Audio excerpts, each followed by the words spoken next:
And we are live. So happy, happy Memorial Day to our Facebook community, to all of you.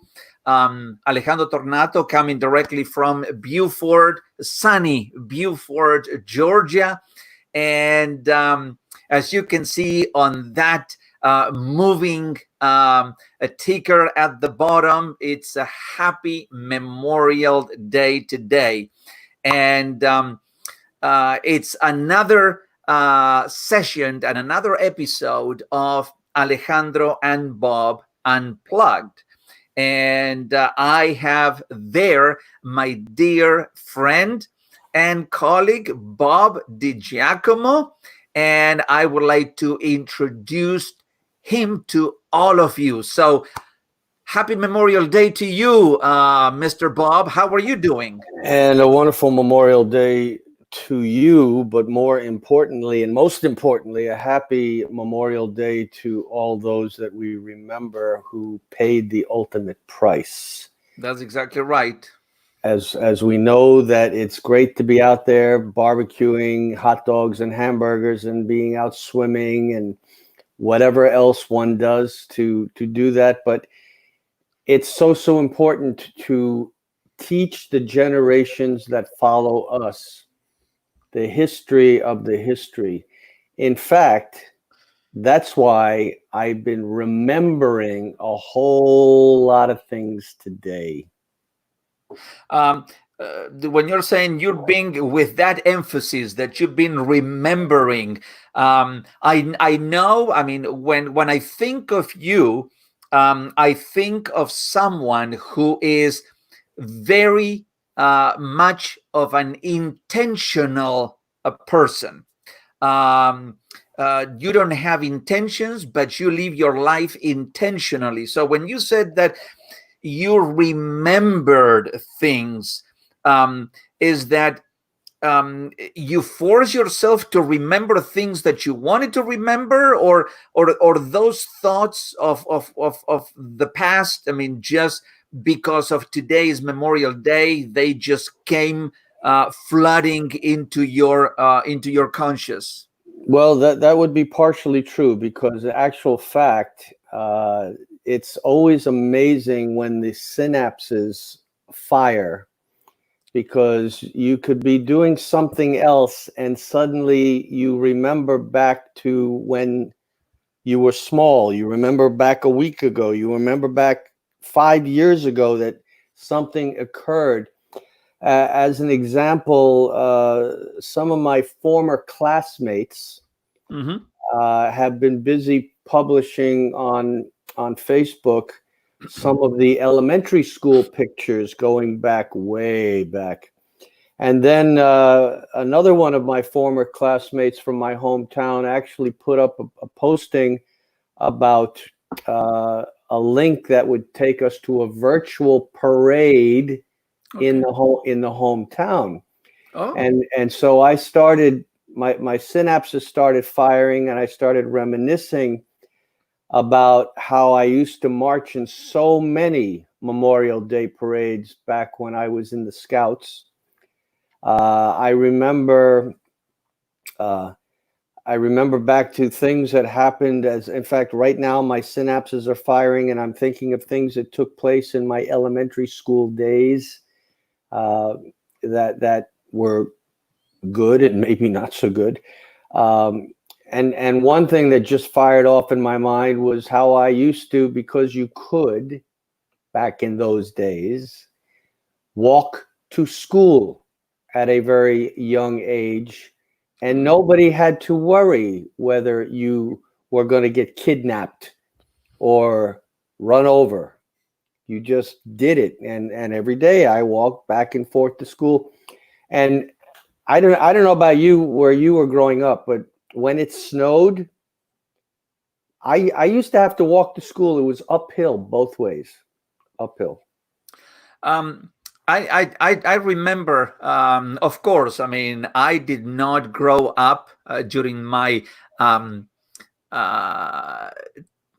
during my formative years, I mean, going back, I mean, to primary education, primary school, I didn't grow up here in the States. I grew up in Buenos Aires, in Argentina. And I remember back then, the school was, I would say, about 10, 15 minutes from my house. And I don't remember ever in primary school for, I guess, 7 or 8 years, whatever, I mean, it was. I never I never drove to school. I mean, just because at that time we didn't have a vehicle, we didn't have a car. My family didn't have a car, so, and I never took any bus. So I remember always for years just walking back and forth to school, and it was a great. I mean, and we never gave it a second thought of that anything would ever happen. And so and I began when I went into secondary education. Then I went back and forth, I mean, on a bus, not a school bus, just a regular transit bus. Regular bus. Yes. And it was always fun, and it was great. I mean, and it was just either busing or walking, and that was life. So when I hear, you know, there's a mixed feeling sometimes, because when I hear people talking about, and I'm sure that you heard, and I can see there on your tagline there, I remember those days, Bob. But when I hear people talking specifically about the good old days, now sometimes, I mean, the question comes to mind, were those good old days, were all that good? I mean, why were they good? Compared to what? When we're saying that those were the good old days, does that mean in the minds of the people who utter those words, is it that they are not satisfied with today's days? That today's days are not as good as those good old days? I mean, I think that we need to be living in the moment. Those were the good old days, and we enjoyed those days. But those days are gone. They're just a remembrance. Did we really enjoy those days? Well,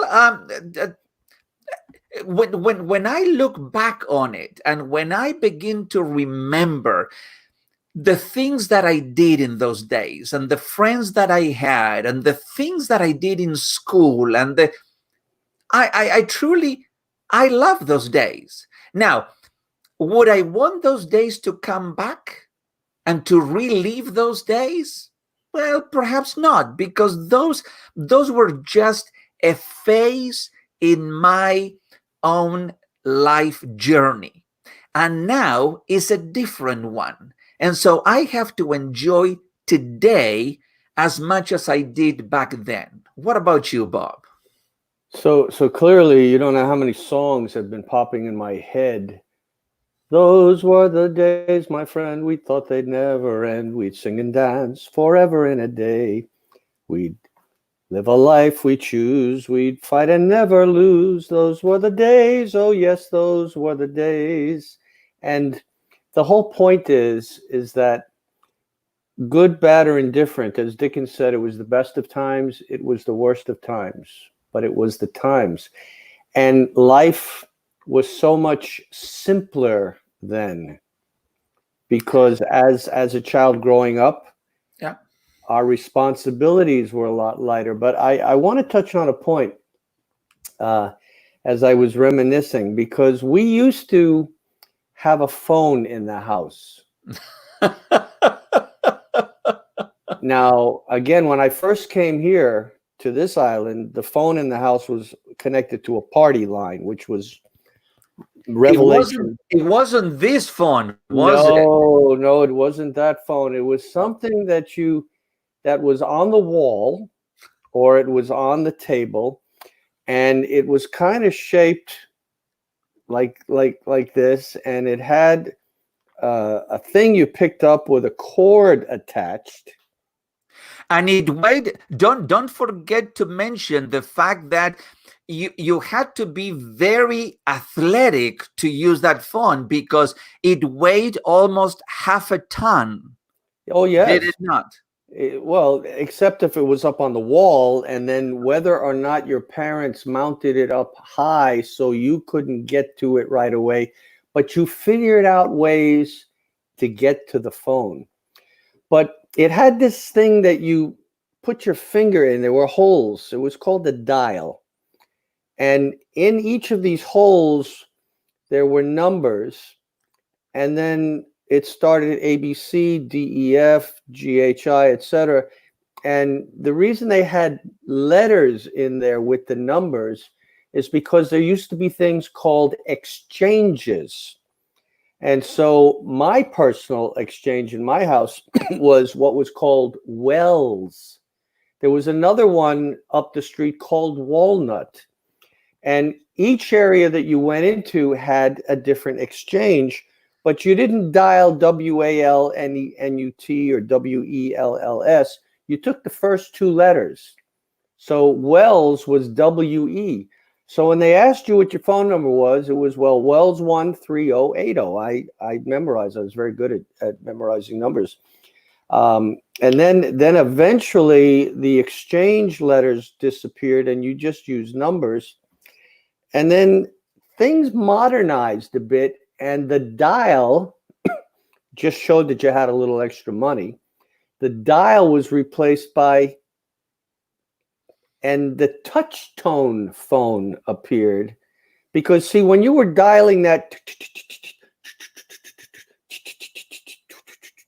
it was triggering little things in the exchange that would, it was almost like you had an operator switchboard and she was busy plugging wires into the different, I don't know how many people know what a switchboard is.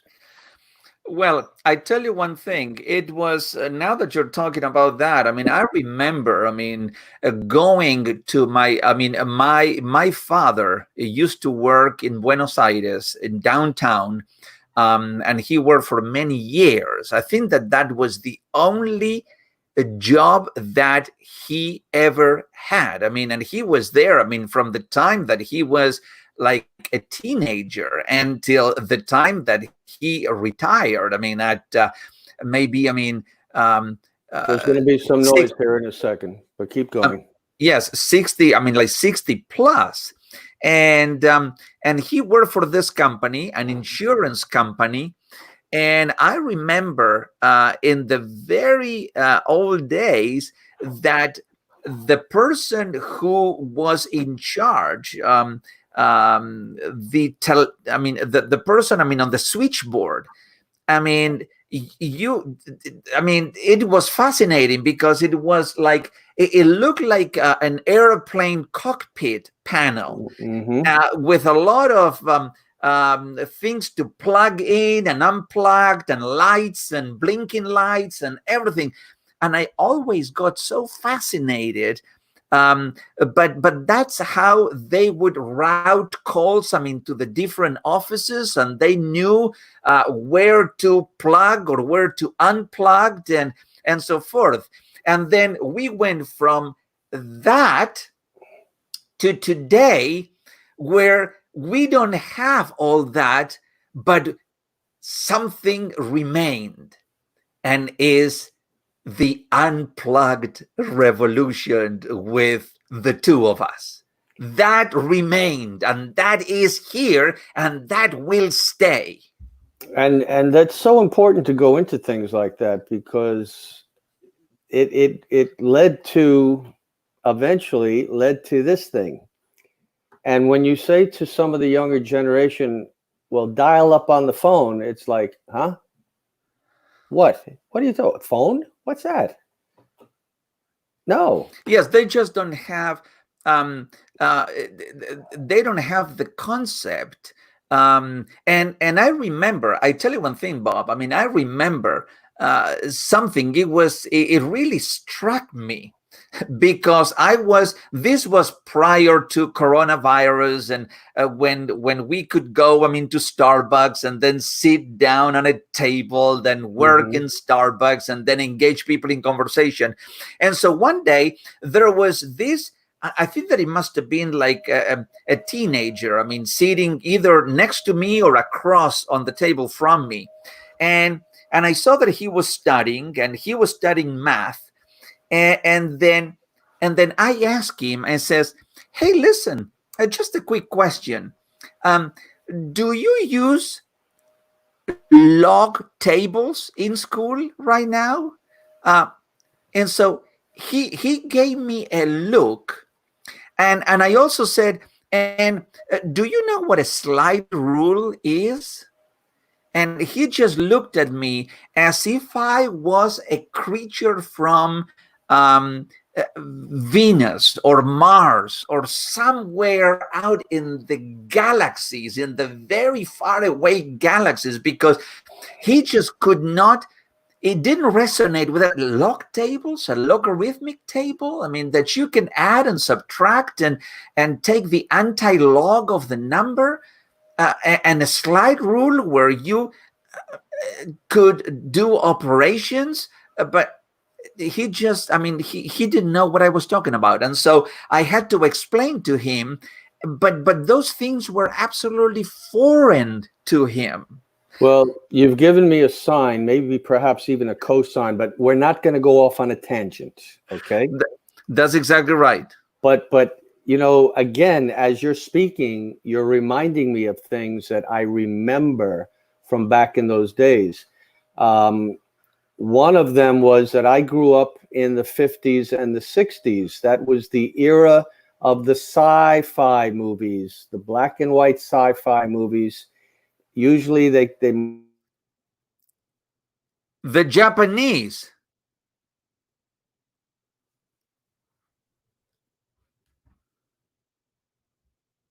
Isn't it? Hey, Bob.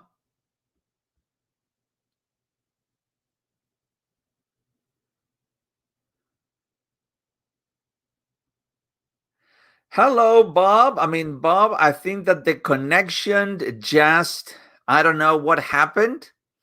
But I guess here in Beaufort, we are still alive.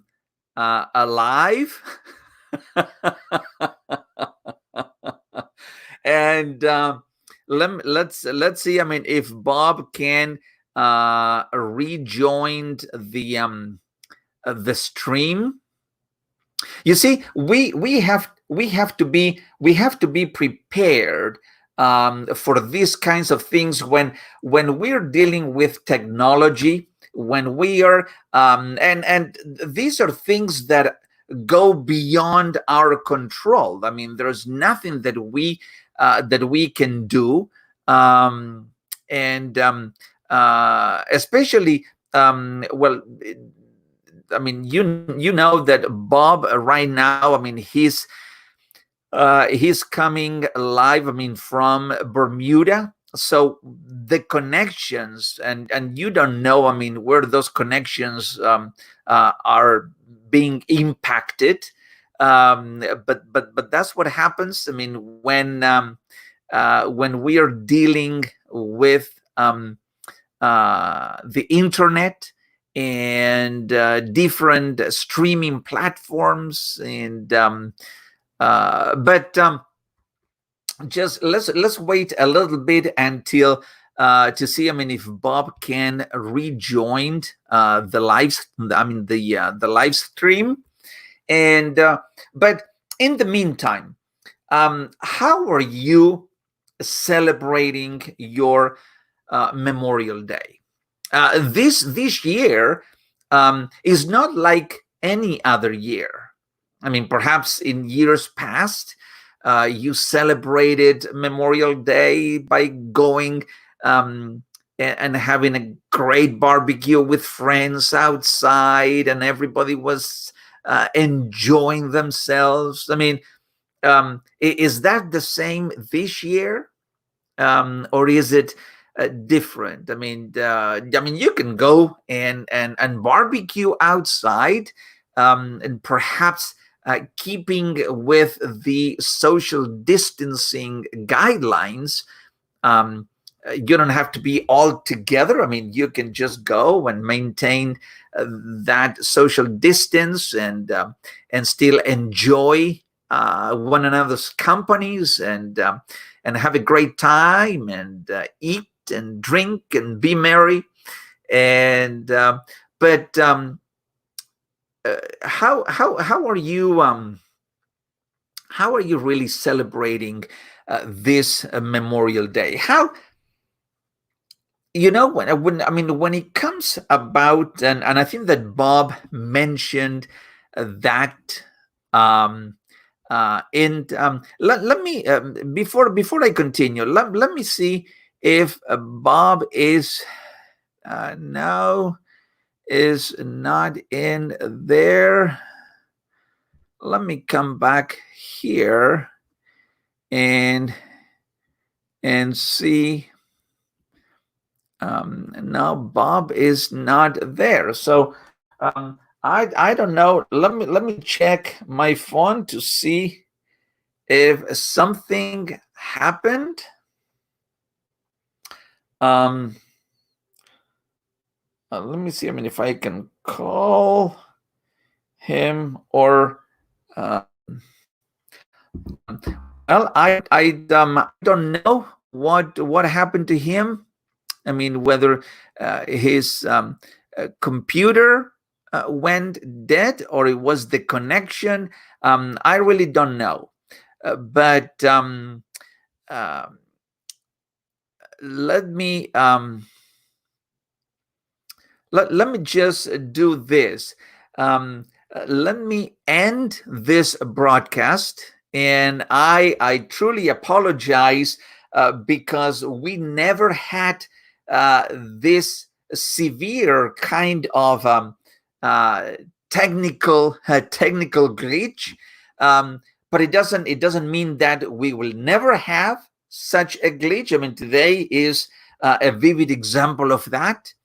But in any case, it's been great to connect with you for the time that we had a good connection with Bob. And what I want to do is I want to wish you all a great rest of this Memorial Day. Enjoy it. Have a great time. Have fun. But at the same time, be mindful and take some time to really reflect upon the fact that we are living in a country, in a free country, as a result of the work, the patriotism, and the the dedication of patriots in the past. I mean, who really fought and paid the ultimate price to give this land complete and total freedom. And that is a good thing to be thinking about. So as you're going about your day, just spend a few moments